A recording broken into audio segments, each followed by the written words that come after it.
Operation సింధూర్లో భాగంగా పాకిస్తాన్లోని కిరానా hills కొండ ప్రాంతంపై బాంబులు వేశారనే వార్తలు కలకలం రేపాయి.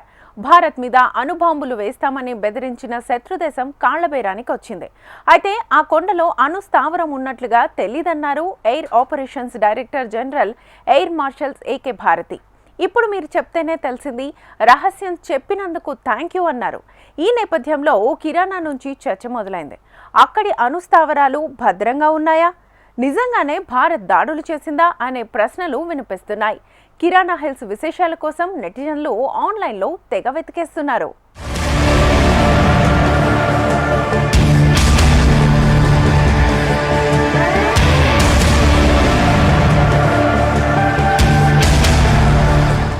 పహల్గాం దాడి తర్వాత భారత్ ఎదురుదాడి చేస్తే ధీటుగా బదులిస్తామని బీరాలు పలికింది పాకిస్తాన్.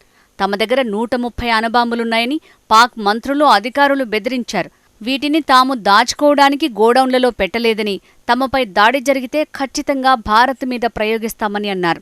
భారత సైన్యం ఆపరేషన్ సింధూర్ చేపట్టిన తర్వాత అక్కడి ఉగ్రవాద స్థావరాలు ధ్వంసం కావడంతో పాటు కీలకమైన రక్షణ, వైమానిక స్థావరాలకు ముప్పు వచ్చిపడింది. అయినప్పటికీ అణుబాంబులు తీయలేదు పాకిస్తాన్. అదే సమయంలో ఒక్కసారిగా కాల్పుల విరమణ అనే కాళ్లబేరానికొచ్చింది. అప్పటిదాకా భారత్ పాక్ ఘర్షణను పెద్దగా పట్టించుకుని అమెరికా ఉన్నఫలంగా ఎందుకు రంగంలోకి దిగింది? పాకిస్తాన్ అణుస్థావరాలను భారత క్షిపణులు తాకడమే ఇందుకు కారణమా అంటే అవుననే విశ్లేషణలు వ్యక్తమవుతున్నాయి. పాక్ అణుబూచికి ఎట్టి పరిస్థితుల్లోనూ భయపడే ప్రసక్తే లేదన్న సందేశమిచ్చేందుకే ఆ దాడులను భారత్ ఖచ్చితత్వంతో నిర్వహించిందన్న వాదనలు వినిపిస్తున్నాయి.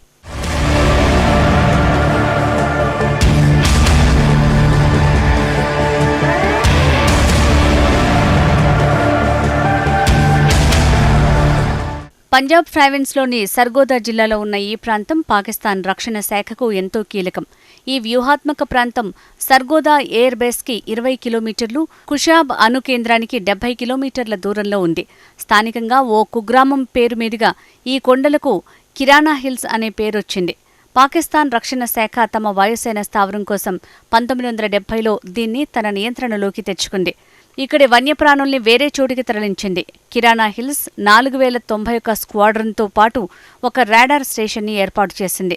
ఈ క్రమంలోనే 1978-79లో Pakistan army corps of engineers test site కోసం ఈ ప్రాంతాన్ని ఎంచుకుంది.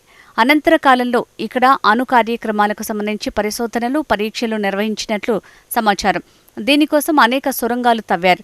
దాదాపు 46 చిన్నపాటి సొరంగాలు ఉన్నట్లు తెలుస్తోంది. అదేవిధంగా భారీ పేలుళ్లను తట్టుకునేలా ప్రత్యేక సొరంగాలు నిర్మించింది. పొరపాటున లోపల పేలుళ్లు జరిగిన సమీప జనావాసాల్లో ప్రాణనష్టం జరగకుండా సొరంగాల గోడల్ని అత్యంత మందంగా నిర్మించారని తెలుస్తోంది.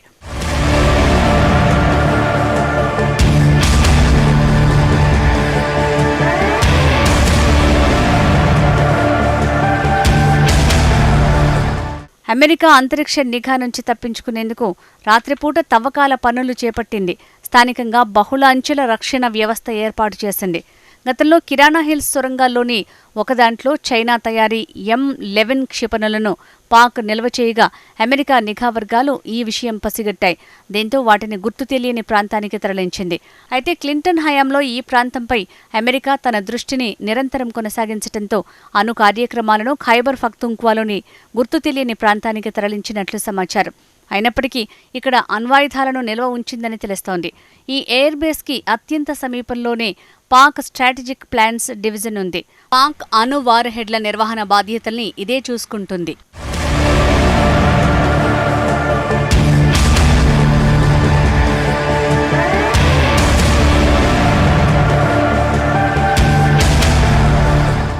సర్గోదా వైమానిక స్థావరాన్ని భారత్ టార్గెట్ చేసినట్లు మన సైన్యం ధృవీకరించగానే పాక్ అణు స్థావరంపై దాడి గురించి ఊహాగానాలు ఊపందుకున్నాయి.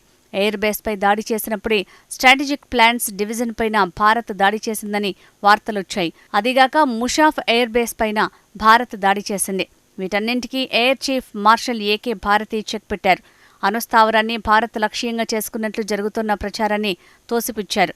పాకిస్తాన్ తన అణ్వాయుధాలను కిరానా హిల్స్ వద్ద నిల్వ చేస్తుందని చెప్పినందుకు థ్యాంక్స్. అయితే మేం ఆ ప్రాంతాన్ని టార్గెట్ చేయలేదు అని తెలిపారు.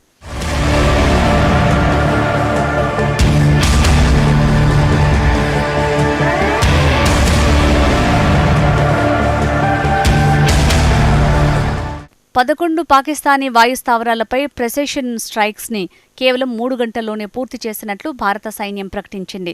వాటిలో నూర్ ఖాన్ బేస్ ప్రధానమైంది. ఆర్మీ చీఫ్ ఆసిమ్ మునీర్ సహా ఉన్నత స్థాయి జనరల్స్ ఇక్కడ భేటీ అవుతారు. గగనతల రీఫ్యూయలర్ ట్యాంకర్లు, భారీ రవాణా విమానాలు ఇక్కడే ఉంటాయి. అత్యాధునిక విమానాలకు కేంద్రం రఫీఖీ బేస్. ఇక్కడ అత్యవసర ల్యాండింగ్ స్ట్రిప్లున్నాయి. మరీద్ బేస్లో మానవరహిత డ్రోన్లను నిల్వ చేస్తారు. సర్గోదాను పాక్ అణునాడిగా చెప్తారు. భోలారీ స్థావరంపై భారత్ చేసిన దాడిలో పాక్కు చెందిన స్క్వాడ్రన్ లీడర్, 4 వాయుసేన సిబ్బంది సహా 50 మంది చనిపోయారు. 20% మేర ఎయిర్ ఫోర్స్ మౌలిక సదుపాయాలు, F-16, J-17 ఫైటర్లు ధ్వంసమయ్యాయి. పాకిస్తాన్ అణ్వాయుధాలు నిల్వ ఉంచే జకోకాబాద్తో పాటు రాడార్స్ హిట్ సుక్కూర్, ప్రస్రూర్, సియాల్కోట్, స్కర్దు, చునియాన్ స్థావరాలపై భారత్ అత్యంత ఖచ్చితత్వంతో దాడులు చేసింది.